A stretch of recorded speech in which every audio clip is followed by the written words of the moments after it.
Unapopita kwenye bonde la vilio, unaangalia namna ya kuliswitch lile bonde liwe valley of fountains, bonde la chemichemi. Haui mtu akutafuta maisha softi. Yaani wewe wazazi hawaja kutumia hela semester moja, umehongwa na Juma, umehongwa na Jackie, umehongwa si na nani, unajilizaliza tu. Acha ushamba. Acha nini? Acha ushamba. Nenda katafuta mwalimu mmoja wa kike hapo, mwambie mwalimu wa kike, mimi kwetu hali ni ngumu, kuna matatizo. Naomba kama kuna kakazi nije nifanye nipate 5,000 ninunue counter ambalo nalitafuta na peni za semester hii. Hizo ndizo akili. Si unalia yeye tu.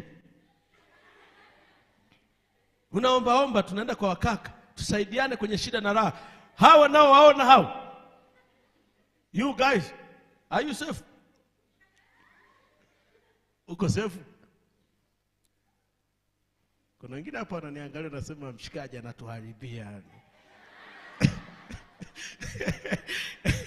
Ishi maisha yaliyo manyofu. Tuko pamoja? Na Mungu atakusaidia. Tena sio kidogo. Atakusaidia sana.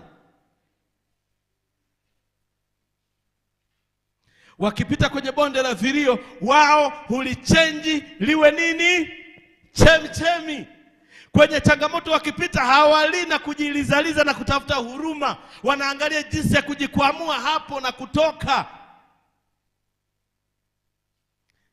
Ninao vijana wengi kule Maketa ambao shule ikifunga wananiambia, pasa tutafutie kazi huko, washiriki wenye kazi. Mimi napiga simu, una kazi? Anasema ipo. Ya shilingi ngapi? Anasema kama 200,000. Vijana wengi pale wanaume. Baada ya kwenda kwao, wanaenda kule wanapiga kazi, wanarudi wana hela. Ukiuliza nakwambia mama alilala, baba alilala, dada aliyekuwa ananisomesha alilala, nimebaki peke yangu. Nasema yes, wewe ndio mwanaume, haya ndio maisha. Utafanya nini sasa? Utashuka kuwafufua? They have gone. Si ndio? Utafanya nini wewe? Change situation. Baada ya kuona kama maisha ndio mwisho, anga sio mwisho. Bado maisha yanasonga mbele. Wewe ni Issachar. Keep the fight and finish the race.